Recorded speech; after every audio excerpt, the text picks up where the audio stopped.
Oye, está claro que hay muchísimos temas de conversación y que cada comunicación ha dado también pie a entablar muchos diálogos, pero tenemos que retomar el curso del seminario y abordamos ahora la última comunicación a cargo de don Jaime Mayor Oreja. Muchas gracias por venir. Don Jaime Mayor Oreja fue exministro del Interior y... Perdón, fue ministro, perdón, fue exministro, ya es como... Disculpe, ha sido... Exacto. Y bueno, lidió una lucha muy comprometida contra el terrorismo y toda España está muy agradecida por ello. Actualmente está ejerciendo una política de un modo diferente, ¿no?, a través de las fundaciones One of Us y NEOS. Y a la salida encontrarán algunos folletos similares, habíamos cogido un ejemplo, como estos, donde se explica parte de las actividades que desarrollan.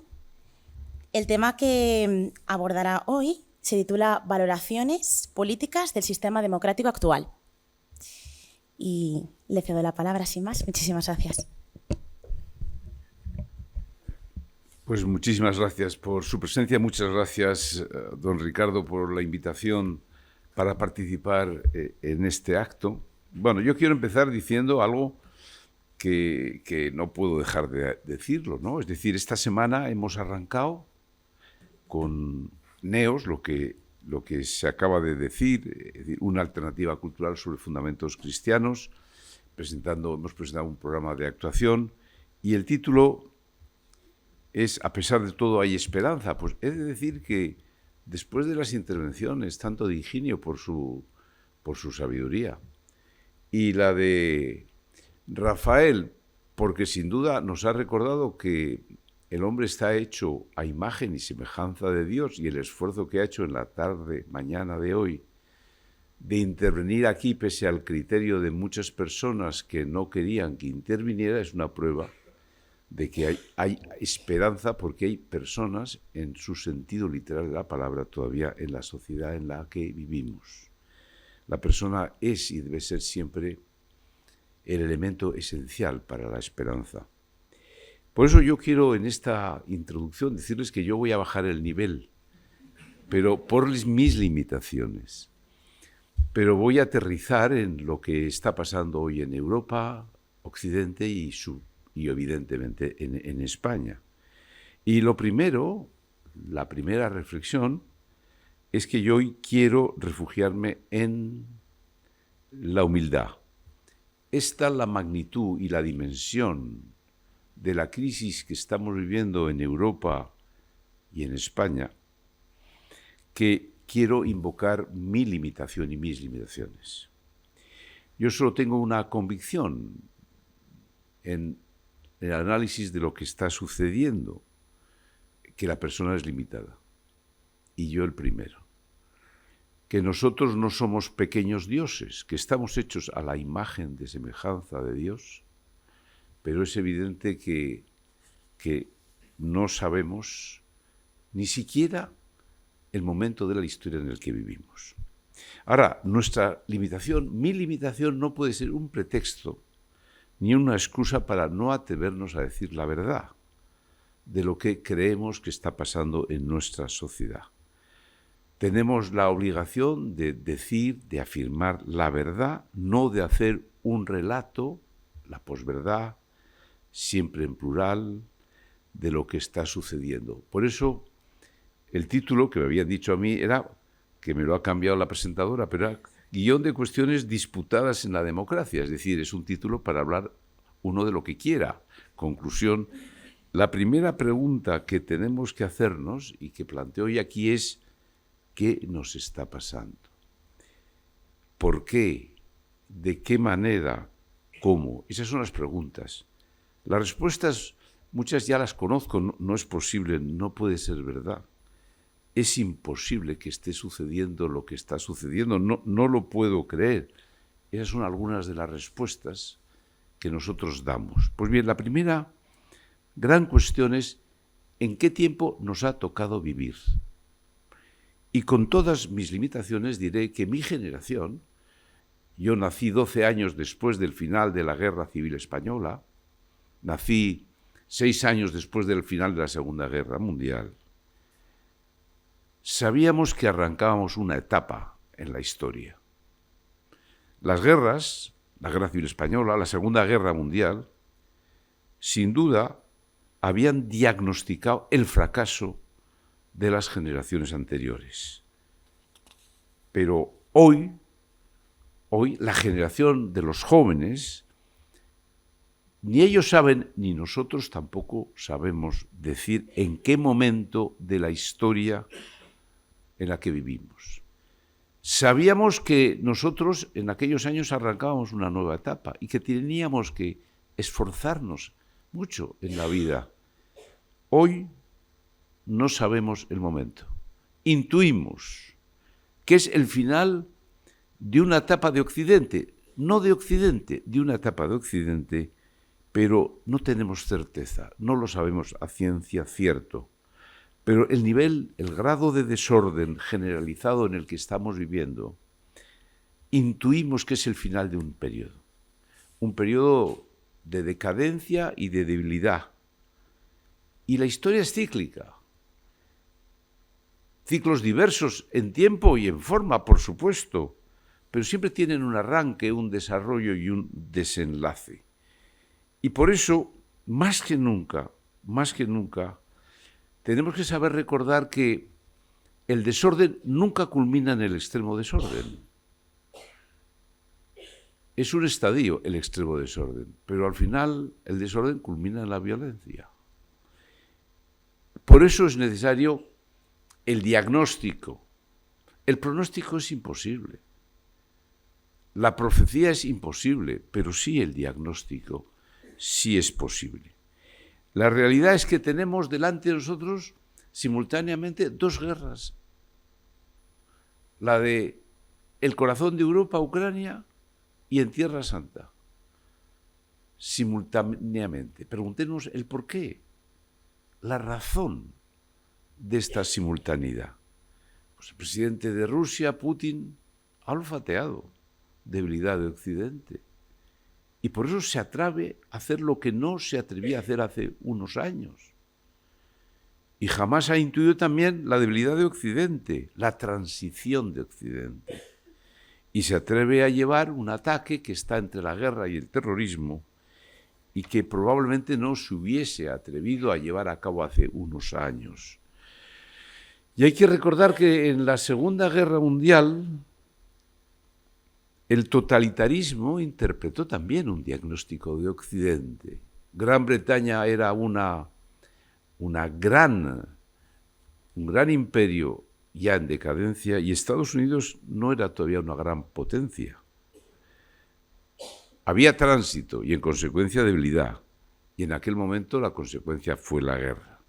Pues bien, Putin y Hamas saben que Estados Unidos, que es sin duda nuestra nación líder, vive una polarización creciente. Una fractura política y social como nunca había vivido desde que arrancó esta etapa tras la Segunda Guerra Mundial, que siempre tiende a hacer que Estados Unidos se repliegue y se retire. Saben que la Unión Europea transita hacia la nada y saben fundamentalmente que hay múltiples Europas, no hay solo una Europa, sino que dentro de la Unión Europea hay muchas Europas. Por eso de ahí que la pregunta que tenemos que hacernos es que de todas las dimensiones de esta crisis que es profunda, ¿cuál es la que a mí más me inquieta? La que coloco en primer término. Pues bien, nosotros pensamos que hay transición cuando hay una crisis de la verdad, del valor de la verdad. Los relatos sustituyen a la verdad. Hoy no hay verdad y mentira, hay relatos en plural, es decir, lo que llamamos relativismo, todo es relativo, hay falta de referencias permanentes y objetivas. Nuestra crisis hoy no es de supervivencia como sí fue la de nuestros tatarabuelos, probablemente. No, es de comodidad. Nos hemos hecho esencialmente cómodos. Huimos de la verdad como de la peste. Preferimos una mentira cómoda, esto es que acrecienta nuestra incomodidad que una verdad incómoda que la perturba. La mentira siempre está en la superficie de los hechos que vivimos.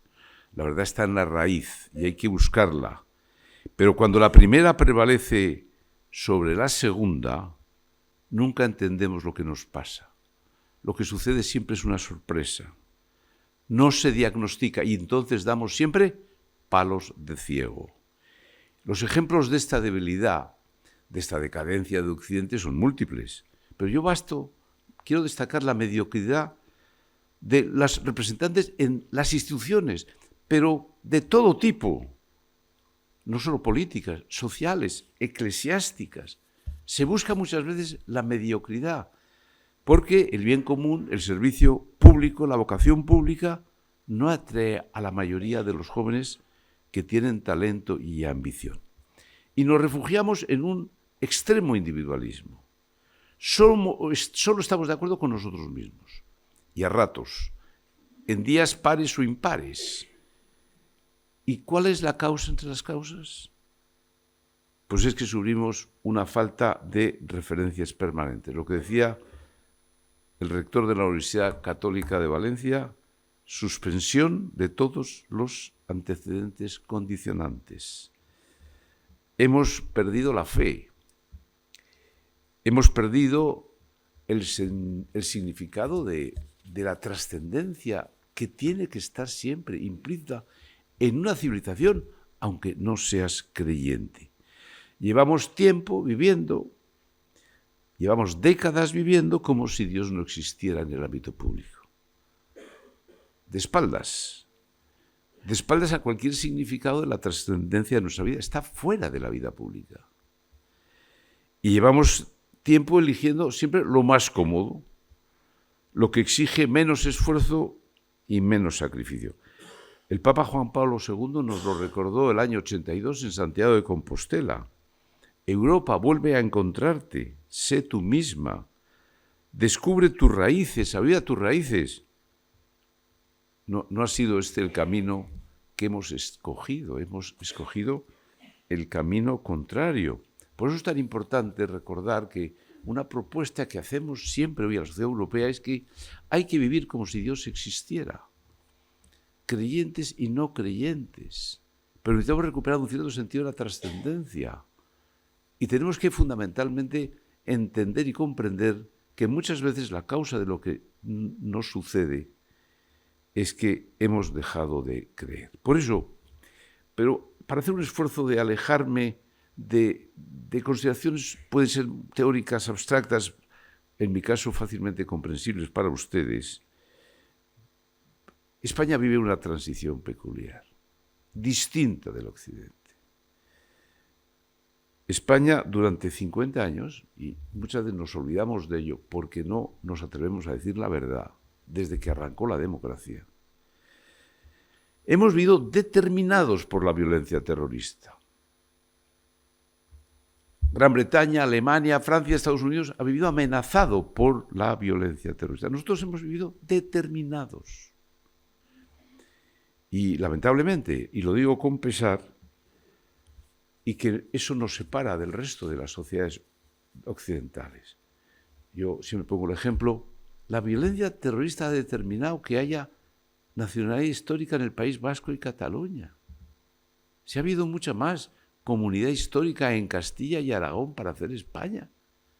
Resulta que es País Vasco, que eran las provincias de Castilla esencialmente, una Cataluña que era la extensión de Aragón. Ahora resulta que ¿por qué son nacionalidades históricas? Por la violencia terrorista. ¿Por qué no hay energía nuclear en España a diferencia de Francia, que la hay? Más allá de las bondades o maldades de la energía nuclear, porque una organización terrorista decidió desnuclearizar la costa vasca, destruir Lemóniz. Eso ha determinado nuestra política energética. ¿Por qué hay comunidades en España del 143 que es la vía lenta y otras de la vía rápida? Porque la violencia terrorista necesitaba singularizar las comunidades nacionalistas en las que fundamentalmente tendrían que reflejar un sentido de la Constitución. Por eso, lo que sucede es que habiendo estados determinados por la violencia, en un momento determinado, a partir del 2004, la violencia terrorista es sustituida por la mentira,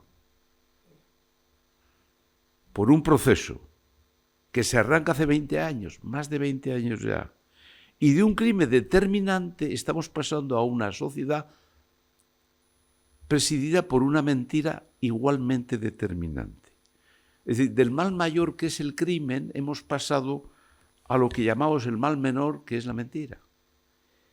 Y muchas veces parece que solo por alejarnos del mal mayor hemos ganado. Eso es una media verdad, que es siempre la peor y la más difícil de combatir. La peor de las mentiras. Porque el mal menor, es decir, la mentira, nunca puede ser el basamento, la base, el pilar del futuro, ni de la esperanza de una sociedad. Por supuesto que el crimen tampoco, pero la mentira tampoco. Porque el mal menor siempre consolida el mal. Y de tanto abrazar el mal menor en España en estos años, nos hemos encontrado ya de bruces con el mal mayor. Por eso, un camino iniciado hace 20 años con una mentira siempre exige otra mentira. Y una mentira siempre exige la siguiente. Es el juego de la oca. De mentira a mentira y tiro porque me toca. Por eso, de esa manera, aterrizando también, y en función de lo que yo sé, zapatero a tus zapatos, nos han dicho que ETA era una organización terrorista y que solo era antifranquista. Mentira. Es un proyecto político y social que busca la destrucción de un orden social basado en fundamentos cristianos y, por supuesto, que busca la destrucción de España y que busca el poder. Nos han dicho a los españoles que hemos derrotado a ETA. Mentira. Se ha pactado con ella un proceso que transita del crimen a la mentira. Es más cómodo afirmar que hemos derrotado los españoles a ETA cuando la realidad es que ETA va a gobernar en un año el País Vasco y Navarra, porque está ganando la batalla de las ideas, la batalla cultural, por incomparecencia de los demás. Nos dicen que el nacionalismo moderado siempre solo pretende la defensa de una personalidad y una cultura. Mentira. El nacionalismo, desde la insatisfacción, desde el rechazo a España, constituye siempre un puente de carácter unidireccional, en un único sentido. Sociedades conservadoras, tradicionales y religiosas pasan a ser sociedades en donde al final impera la extrema izquierda.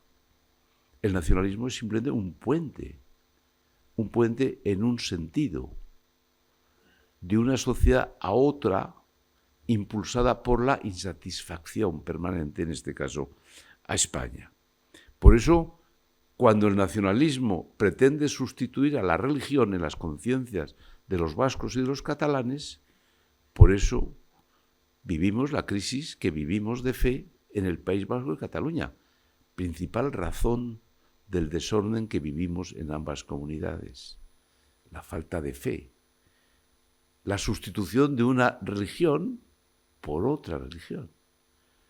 No es un problema de conciencia colectiva, es un problema de crisis de conciencias individuales, de una generación, la mía, que padeció esa profunda transformación. Por eso, España hoy no es el mejor ejemplo de la crisis, no, es el mejor ejemplo de la caricatura de la crisis. Porque vivimos exageradamente un tránsito, esta vez del crimen a la mentira. Y por eso la mentira, cuando es tan poderosa, se hace ley, se hace norma, se hace hábito, se hace costumbre, se hace necesidad. Es omnipresente. Y por eso en esta primera etapa, en la que vivimos desde que nació un proceso en el gobierno, no un gobierno en el gobierno, sino un proceso en el gobierno de transformación de nuestra sociedad. Por eso tenemos la ley trans, las leyes de género, la ley de bienestar animal, la ley del sí es sí, la ley de la memoria histórica y democrática, expresión de la mentira. Y entre el crimen y la mentira, la ampliación de la ley del aborto y la ley de la eutanasia. Por eso hemos hecho récord Guinness en una legislatura en transformación de cimientos y de pilares. Ningún país europeo ha tenido la velocidad de transformación en sus bases y en sus cimientos a través de estas leyes que nosotros hemos vivido. Y eso ha pasado inadvertido. Ni siquiera quienes tenían que levantar la voz lo han hecho, cuando realmente ha significado en estos 4 años el ataque más grave de todos los posibles, más que la inflación, más que el gasto del consumo de los españoles, más que todos los problemas que decimos que son los que más nos incomodan. Lo más grave es que se han creado todas las bases, todas las leyes para crear una sociedad, reemplazar una sociedad, destruir una sociedad basada en fundamentos cristianos. Por eso nosotros hemos sido gobernados por un proceso de ingeniería social, y que ha sido el pago, la transacción que indudablemente hemos pagado para pasar de un mal mayor a un mal menor. Por ello, ese es el problema entre los problemas que vivimos, que es el tipo de sociedad, la manera en que se está construyendo. La segunda etapa, que es la que se produce a través de las elecciones últimas, la reválida del proceso, la reválida del Frente Popular, es evidente que tendrá 2 ejes esenciales: el totalitarismo, lo que significa la cancelación de los que pensamos de otra manera. Una vez que ya existen unas leyes, los que están enfrente de las leyes van a tender a ser cancelados. Y la balcanización. Y fundamentalmente un fenómeno totalitario van a ser los dos elementos esenciales. Una vez que hemos destruido las leyes fundamentales que permiten decir que ya la autodeterminación de las personas es una realidad, el aborto como derecho, la eutanasia como derecho, la elección de género como un derecho, es decir, la autodeterminación personal, ahora viene la autodeterminación colectiva. Ahora viene a que las comunidades cómodamente deciden si quieren ser o no parte de España.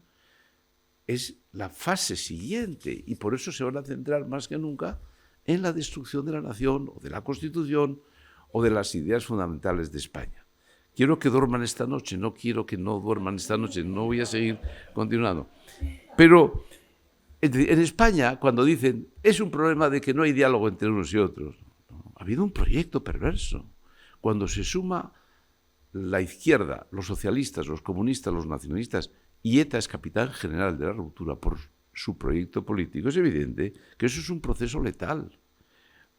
Un proceso letal que, por supuesto, entierra la transición, que busca además el guerracivilismo y que busca la confrontación. Por eso a veces seguimos sin buscar las causas de los que nos sucede. Anteayer, mi gran amigo Alejo Vidal Quadras era tiroteado. Fue objeto de un atentado para matarlo. No como creí yo al principio, para asustarle, no, para matarlo. ¿Alguien se ha preguntado la causa? Alejo Vidal Quadras se ha caracterizado porque ha sido la persona más clara, más inequívoca en Cataluña defendiendo España. Que traten de matar a Alejo Vidal Quadras 5 horas después de que haya llegado a un acuerdo Puigdemont y Sánchez. ¿Es casual? Lo de menos es la autoría, si fue un grupo de iraníes o un grupo de rusos o unos grupos que querían desestabilizar, pero el atentado, su causa es la inestabilidad de España. Piensan que España ya es un caldo de cultivo para la confrontación y para la inestabilidad de Occidente por todo ello. Y por eso no somos capaces de preguntarnos muchas veces la causa. la verdad, no es la casualidad. Yo creo que siempre hay una causa en todo lo que nos sucede, empezando por el atentado que tuvimos el año 2004, el 11M. Pero ya voy recapitulando. No vivimos una crisis ni económica, ni social, ni política. Vivimos una pérdida de fundamentos, de referencias permanentes, impulsadas por la comodidad y presididas por el relativismo. Nuevos y falsos derechos tienen que ser necesariamente el reemplazo de los derechos fundamentales de la Carta de Derechos Fundamentales del año 48, con el que arranca esta etapa de nuestra historia, como arrancó también con la creación del Estado de Israel el año 47. Pues bien, aquella declaración de derechos fundamentales ha sido sustituido por una lista interminable de falsos y nuevos derechos, impulsados por la comodidad. Significan que estamos viviendo el final de una etapa, no de Occidente, de una etapa de Occidente. Vivimos una civilización de fin de semana. Lo que más nos importa, lo único intocable es que el fin de semana no sea sustituido. Por eso hoy estoy poniendo mal ejemplos, estoy quitando el fin de semana. El dinero se ha convertido en nuestro referente más sólido, cuando es la expresión de la fluidez por excelencia. Nos hemos olvidado de cómo vivían nuestros padres, nuestros abuelos, nuestros bisabuelos, nuestras tatarabuelas. Hemos perdido profundamente el significado de la austeridad. Pensamos que las guerras y los conflictos eran una cuestión de las generaciones anteriores. Nosotros somos mucho mejores. Nosotros solo tenemos que administrar el bienestar material, eso sí, fortaleciendo siempre nuestra comodidad. Nos han faltado lecciones de vida que teníamos que saber trasladar a nuestros hijos. Por ejemplo, que los momentos de mayor felicidad, para los que ya tenemos más de 70 años, ya sabemos que no nos han costado dinero, que los momentos de máxima felicidad son gratis. Es una lección de vida. ¿Por qué no les explicamos esto? Que los momentos de máxima felicidad pueden ser una conversación con tu padre, con tu madre, con tu hijo, con tu hermano, un paseo, un bonito arranque de amanecer o una conversación. Si eso no cuesta dinero. Y eso es lo que muchas veces nosotros nos hemos olvidado. Pero vamos a ver, si la crisis es una crisis de fe la que vivimos, ¿en qué hemos fallado? ¿Qué es lo que tenemos que hacer los católicos, españoles y europeos? Los cristianos y católicos, españoles y europeos. La fe no se impone, el Papa Benedicto decía, pero no se propone. Y yo añado, no se impone, pero no se esconde. Y ese difícil equilibrio se ha ido rompiendo en estas últimas décadas dentro de los católicos españoles y europeos. En mi opinión, hemos escondido exageradamente nuestra fe. Nos hemos refugiado muchas veces en España, que éramos una supuesta mayoría, que lo que no teníamos que hacer era provocar, que había habido un nacionalcatolicismo que había presidido nuestra sociedad y no hemos tenido la mentalidad de ser una minoría. Y eso es de lo que se trata. De lo que se trata es de cambiar de una mayoría, de una mentalidad de una supuesta mayoría, a tener la mentalidad de una minoría creativa, auténtica, unida. No son instituciones, no, tenemos que estar unidos en lo que significa esencialmente un esfuerzo común, porque tenemos que estar presentes en la sociedad en la que estamos. Aunque no queramos imponer nuestra fe, tenemos que saber estar presentes en la sociedad en la que hoy vivimos. Hay dos errores que no deberíamos nunca cometer. Primero, pensar que la fe se refugia en tu casa, en tu familia. No, y que no tiene una proyección pública. No. Si en mi vida, después de 40 años de política, para mí las dos cosas más importantes que son las únicas en las que te quedas, que son la fe y la familia. Todo lo demás es etéreo, es evanescente. Desaparece la popularidad, el conocimiento, el aplauso, el fracaso, el éxito y la tristeza de no conseguir objetivos en la vida. Todo eso desaparece. Y entonces, ¿yo cómo no voy a defender en lo público lo que para mí son los dos elementos esenciales de mi vida, la fe y la familia, sin imponerlo, pero yo no puedo esconder dos convicciones que para mí son definitivas a lo largo de mi vida y de mi historia. Por eso no tenemos que caer en la tentación de refugiar solamente la fe en nuestro ámbito privado. Y la segunda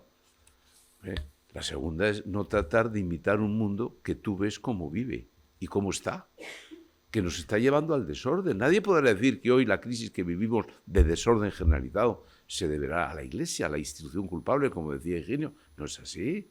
Se ha desaparecido de la vida pública. Ha desaparecido demasiado, pero ha desaparecido. Serán otros los responsables. Entonces nosotros vamos a cometer el error de decir, no, es que hay que adaptarnos, hay que adaptarse.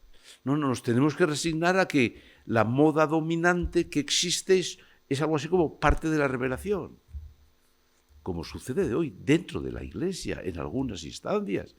En Alemania, por ejemplo, el criterio de adaptación, la resignación a que no se puede uno desentender de una moda dominante. Pero si sabemos que lo importante es discernir, hay cosas nuevas que son buenas, que son irreversibles, pero hay cosas nuevas que son malas y que significan simplemente perversiones. Y fundamentalmente ese discernimiento es lo que yo creo que tenemos que hacer mucho los católicos españoles. Termino. Hay dos filosofías de vida. Nosotros decimos, la verdad nos hará libres. Y otros dicen, la libertad nos hará verdaderos. Sabemos que la primera es una verdad, la segunda es una mentira. Si tú vives y haces lo que te da la gana, cuando te dé la gana, con quien te dé la gana y como te da la gana, tú no te harás verdadero. Tú serás un fresco, pero no te harás verdadero. No es verdad. La libertad no te hace verdadero. Ahora, si tú buscas la verdad, tú serás libre. Si tú haces el esfuerzo que ha dicho hoy Rafael esta tarde aquí, él nos está diciendo que él será libre, que es un hombre libre, porque se ha esforzado. Como le he dicho, ha enaltecido el valor del trabajo, ha hecho un esfuerzo monumental. Es la expresión de lo que es una buena persona. Por eso, y ahora sí que termino, yo voy casi a tiempo, ¿no? Me quedan... A ver. Las guerras que están pasando hoy en Europa y en Tierra Santa, sobre todo la segunda, va a fracturar nuestra sociedad occidental.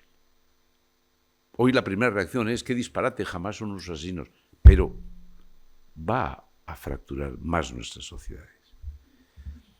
El islamismo, que es un fenómeno que sin duda es una realidad, es inquietante en Europa en la medida que no tengamos nosotros fundamentos propios. La inmigración irregular es un disparate, pero la inmigración en general, en la medida que nosotros no tenemos una civilización propia. Entonces, el problema que hoy tenemos es que todo apunta a que entre la guerra y la inmigración irregular o la presencia islámica en Occidente, eso nos lleva a una situación delicada o difícil. El problema es que son sociedades inermes las que ya no creen en nada. Entonces el islamismo, bueno, es un fenómeno que hay que saber, que tiene un Corán, que a veces roza o tiende a la violencia, pero lo inquietante no es eso. Lo inquietante es que nosotros dejamos de creer, que dejemos de tener referencias permanentes, que vuelvo a decir es la causa, entre las causas de la crisis que en estos momentos vivimos. Por eso, el debate del futuro político y social, que hoy es de comodidad, pero vamos a ir rozando lo que significa la subsistencia como civilización. La pregunta es si va a ser como el actual. El actual hay un debate que cada día está más difuminado, ¿no? Una derecha que dice más sociedad, menos impuestos, otra menos impuestos, la izquierda más impuestos, menos sociedad. Ese no va a ser el debate del futuro. A medida que se vaya acrecentando el riesgo, la tentación de entender que vivimos una etapa final de una etapa de Occidente, va a llevar al debate en su esencia, es decir, fundamentos cristianos y relativismo. Esa es la razón por la que Neos ha nacido. Porque hace falta que una mayoría se transforme en una minoría creativa. Lo que antes era una mayoría sea hoy una minoría creativa. Para que los católicos españoles sepamos estar en la vida pública, para que participemos más, para que lo hagamos unidos, para que en vez de descalificar desde una institución a la otra, porque es muy conservadora, muy progresista, nos una la fe en lo que significa un momento en el que nuestra crisis es una crisis de fe, pero los primeros que tenemos que dar ejemplo de entender lo que nos pasa somos los que decimos que tenemos fe. De ahí la importancia de que en estos momentos el papel de los católicos, de las personas que queremos y debemos ser una minoría, se fortalezca en la sociedad de hoy. La gente piensa que solo es una cuestión de mayorías, de aritméticas electorales. Hay que recuperar un proyecto. Europa tiene que recuperar su alma, Occidente tiene que recuperar su alma. Claro que el debate es que la revolución digital es la clave del futuro, por supuesto que sí. Y la inteligencia artificial, y muchas veces esas cuestiones, es decir, la revolución tecnológica va a determinar el mundo, seguro. Pero antes de decidir eso, tenemos que preguntarnos cuál es el alma de la civilización en la que estamos viviendo, en la que queremos vivir. Antes del debate de la revolución digital tiene que ser el debate de cuáles son nuestras referencias permanentes, cuál es nuestra alma, cómo recuperamos, cómo regeneramos en Occidente lo que sin duda está en crisis. Muchísimas gracias por su paciencia.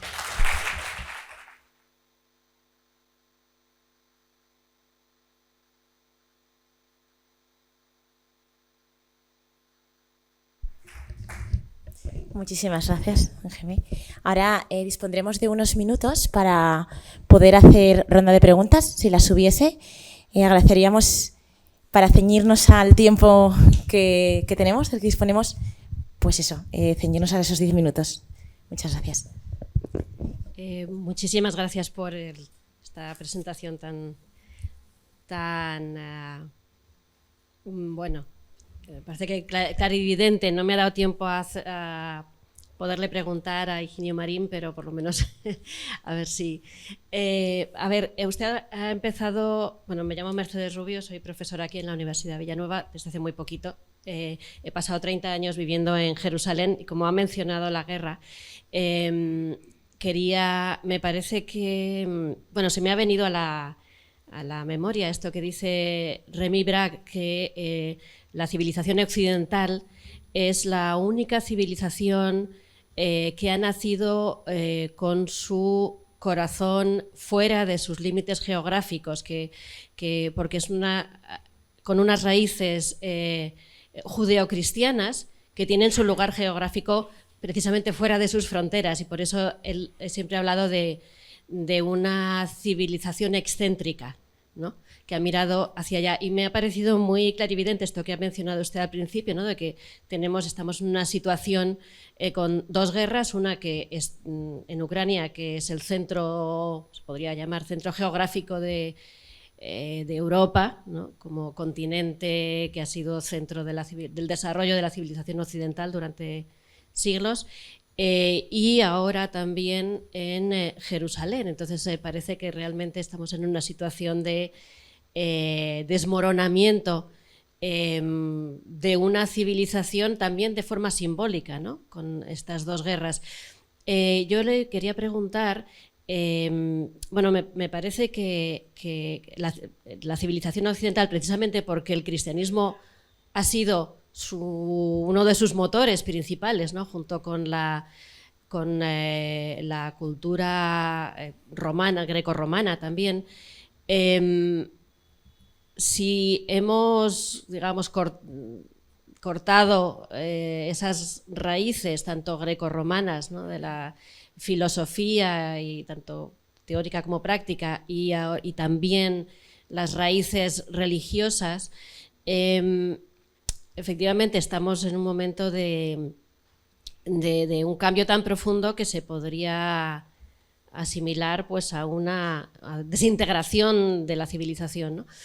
Quería preguntarle esto cómo se integraría dentro de esta capacidad que ha tenido hasta ahora Occidente de un poco de renacer de sus cenizas, ¿no?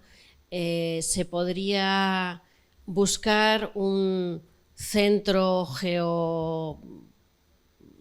geopolítico, geosocial, religioso, distinto de aquel hacia el que ha estado mirando hasta ahora, ¿no? Que podría ser, pues eso, ese centro de tradición judeocristiana.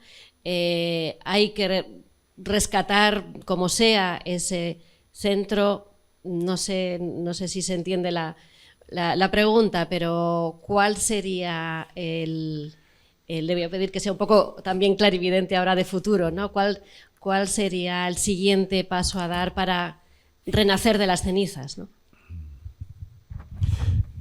Bueno, es evidente que la situación es una situación, lo había dicho también muy bien Higinio al principio, es una situación inquietante. Cuando a mí me dicen muchas veces, es que tú eres un pesimista, y yo digo, mira, los españoles tenemos la suerte de tener dos verbos para expresar dos cosas distintas, que es el verbo ser y el verbo estar. Los ingleses solo tienen el verbo to be y los franceses tienen el verbo être. Pero yo soy un optimista que está pesimista. Porque no estar pesimista hoy es ser un necio. Ahora, yo soy un optimista. El sábado por la mañana estoy dando una charla en Villanueva. Y mañana y ayer estaba en Zaragoza presentando Neos. Y anteayer estaba en otra ciudad española. Entonces, soy un optimista. Porque el optimismo se mide por si continúas. Si actúas, si haces, pero tienes que decir la verdad. Decir una mentira no es ser un optimista, es fundamentalmente falsear la verdad. Entonces, Rémy Brague no solamente ha dicho eso, es que ha hablado del fracaso del hombre moderno. Y Rémy Brague dice que es la primera vez que en la historia que tenemos la capacidad de autodestrucción, los seres humanos. Lo digo para todavía inquietarnos un poco más. Entonces, yo creo que yo soy todo menos un profeta, no soy profeta. Yo no me atrevo a hacer un pronóstico.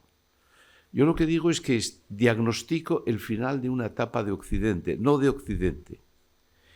Y evidentemente eso siempre tiene algo de traumatismo. Pues sí, algo de traumatismo tendrá, pero no sabemos, nadie sabe cómo se va a manifestar. ¿Quién podía decir año 34, 35 en España que iba a haber una guerra civil? Nadie.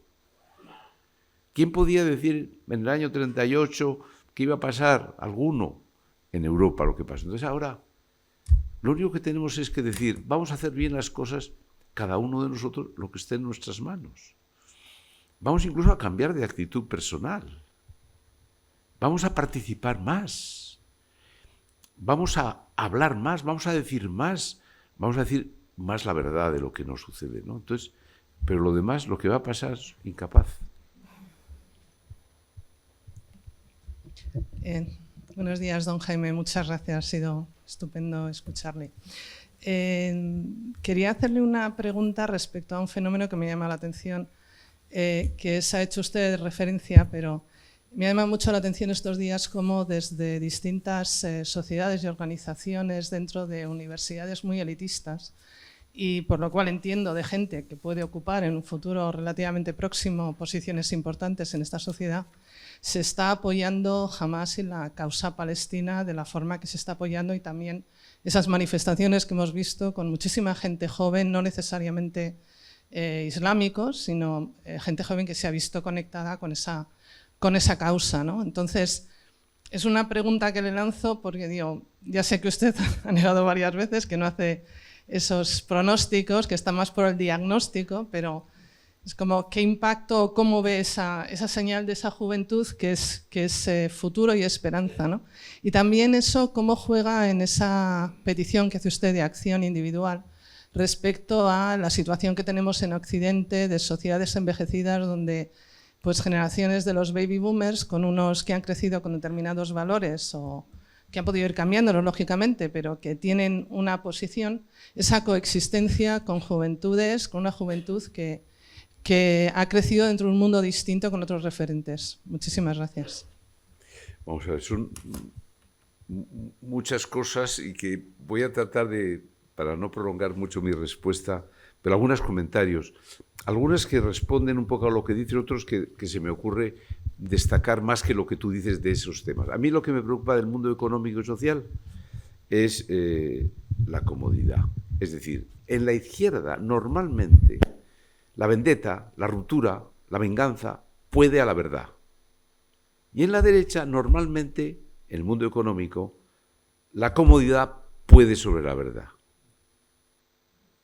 Y eso es lo que a mí más me inquieta de lo que significa los grandes empresarios, que fundamentalmente quieren estar cómodos.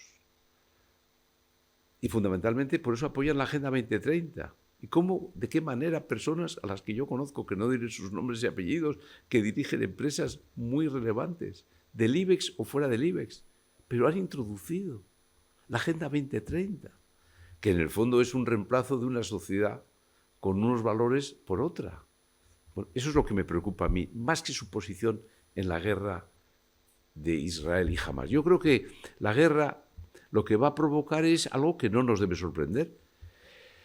No va a haber más que dos partes. Es decir, hay gente que creemos por instinto de supervivencia, nos parece que Israel, con todas las cosas que suceden allí, nació con nuestra civilización en el año 47 como Estado.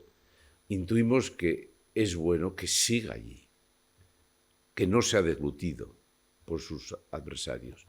Pero hay otras personas que quieren ver en Israel una especie de prolongación de algo que quieren destruir en Occidente y que viven en Occidente. Y entonces lo que creo es que va a polarizarse más, va a fracturarse más la sociedad en función de los acontecimientos que vamos a ver en las próximas semanas. Y luego, los jóvenes. Los jóvenes, yo quiero decir lo siguiente, es decir, en los jóvenes hay expresiones que a mí me llenan de esperanza, que no se producían en mi generación. Los movimientos de Hakuna, Efetá, yo veo que hay una base social que está más movilizada que en mi etapa y en mi época. Ahora, es verdad que lo que no les veo es que se acerquen a la vida pública. Es decir, una cosa es cantar, me parece fantástico. Rezar me parece más necesario todavía, pero hay que estar en la vida pública. Eso es lo que yo no veo, porque, por una razón, porque el desprestigio de lo público ha llegado a tal nivel que cualquier chico joven huye de lo público y prefiere encerrarse hasta en su canción, en su cántico o en su retiro. Pero no, hay que estar en la vida pública. Y eso es lo que a mí más me inquieta en este término, en este concepto de los jóvenes, ¿no? Que por eso NEOS quiere hacer un esfuerzo singular con los jóvenes, que tienen que saber participar con sus convicciones, con su fe en la vida pública. Tenemos una pregunta más por aquí delante. Gracias. Muchas gracias. Yo voy a intentar ser rápido también, intentando sintetizar lo que hemos oído hoy en cuanto a esta propuesta que hace yo como joven en este caso. Hay esperanza también en el sentido de la temporalidad de las acciones, es decir, desde 2004, como nos ha hablado, abriendo un proyecto guerra civilista y un proyecto perverso contra esta sociedad con un éxito ya alcanzado, da tiempo a simplemente mediante acciones en la vida pública que expresen nuestra condición ya sea de cristianos o de persona comprometida con una sociedad española todavía ya no resucitable, bueno, ya resucitable, ya más que salvable. Cabe ese tiempo, caben esos ritmos. Esta semana estamos viendo un poco que ya a la hora de defender ciertas cosas básicas, ya sean constitucionales, legales o sociales, ya no cabe esa negociación, ese ascenso, esa expresión de gente en las instituciones, sino que se empiezan a tomar otras medidas un poquito más reactivas. Y bueno, mi pregunta es esa, desde su punto de vista, respetando y alabando la acción de NEOS, ¿da tiempo? Voy a usar del refranero español. La esperanza es lo último que se pierde. O más vale tarde que nunca. Entonces, lo que es evidente es que yo, pero no hoy, desde hace tiempo, he dicho que esto va a tener un desenlace. Ya lo tiene. Un Frente Popular está gobernando España desde el año 2018. No fue una moción de censura contra Rajoy. Fue la necesidad de alcanzar el poder, aquel frente. Y ahora ya tenemos la seguridad de que va a ser investido. Hay gente que cree que no va a ser investido. Va a ser investido Sánchez. Me puedo equivocar, por supuesto. No quiero presumir de que tengo el 100% de razón, pero eso yo creo que es diagnóstico. Es decir, el proceso tiene su lógica. Tiene que ser investido. Ahora bien, a partir de ese momento, auguro una gran inestabilidad en España. Es ingobernable.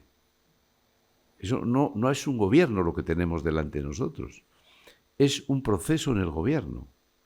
Y ahora fundamentalmente va a tener un carácter destructivo, va a destruir la nación. Pues entonces, ¿qué es lo que hace falta cuando sucede eso que es inevitable? No va a dejar de ser Sánchez presidente. No va a poder ir a la calle tampoco. Él sabe lo que va a pasar y sabe que no va a dar un éxito de gobierno. Van a ser todos fracasos o procesos destructivos. Obviamente lo único que hace falta es una alternativa a un proceso que puede ir más rápido de lo que él piensa. Pero hoy en España no hay alternativa. Esa es la verdad. Porque le falta proyecto, dirección, fundamentos, generosidad, suma, ¿no? Mientras la alternativa sea la competencia de siglas, tratando a ver quién se destruye antes una a otra. Si no hay un proyecto, si no hay una dirección, si no hay unas ideas, si no hay generosidad, si no hay suma, si no hay síntesis, eso es lo urgente. En el País Vasco van a ser las siguientes elecciones, probablemente, porque no se van a hacer las europeas. Habrá que presentar, más que siglas, un proyecto que anticipe que va a gobernar ETA el País Vasco, que ha ganado la batalla cultural el PNV, que en la medida que pueda lo quiere destruir, como el nacionalismo destruyó el tradicionalismo vasco. ETA querrá destruir al PNV, buscará su escisión. Pero la derecha española se tiene que presentar allí con un proyecto, no con una sigla. Yo recuerdo siempre en el año 2001, cuando yo me presenté en el País Vasco de la mano con Nicolás Redondo, un chico de ETA político-militar que estaba en Chicago, hijo de un gran empresario porque se había opuesto a pagar el mal llamado impuesto revolucionario, pero era de ETA político-militar, de los reinsertados, de los que ya se separaron años después de la organización. Como un amigo recibió una llamada y le dijo: y dile a Mayor que ha tardado 25 años en entender que su fuerza en el País Vasco no es su sigla, que su fuerza es España. Bueno, seguimos sin entender eso nosotros en los partidos políticos en el País Vasco y Cataluña. Pero bueno, en cualquier caso, hace falta una alternativa. Y que tenga dimensión cultural. No es una aritmética electoral, no se precisa que esto es un proceso que nos ha mal gobernado. Si hay que evitar que siga, tiene que haber otro proceso en la otra dirección, con dirección. Esto no es una carrera de 100 metros. Revertir, si hay esperanza para hacerlo, lo que puede significar eso va a exigir una cierta, no prisa, que tiempo para que haya un proceso que se ponga en marcha. Lamentablemente se nos acaba el tiempo y tenemos que concluir aquí la jornada. Queremos agradecerle a todos los ponentes sus intervenciones y a todos los presentes que nos hayan acompañado aquí hoy. Gracias por su interés, por la formación, por la participación y, desde luego, procuraremos encontrar otras ocasiones de diálogo. Simplemente recordarles que fuera, como ya habíamos dicho antes, pueden disponer de folletos informativos, ¿no?, sobre las actividades de NEOS, también de algunas obras de don Higinio. Y bueno, que estamos a su disposición para lo que quieran, que muchísimas gracias por acudir y que tengan un buen día. Gracias.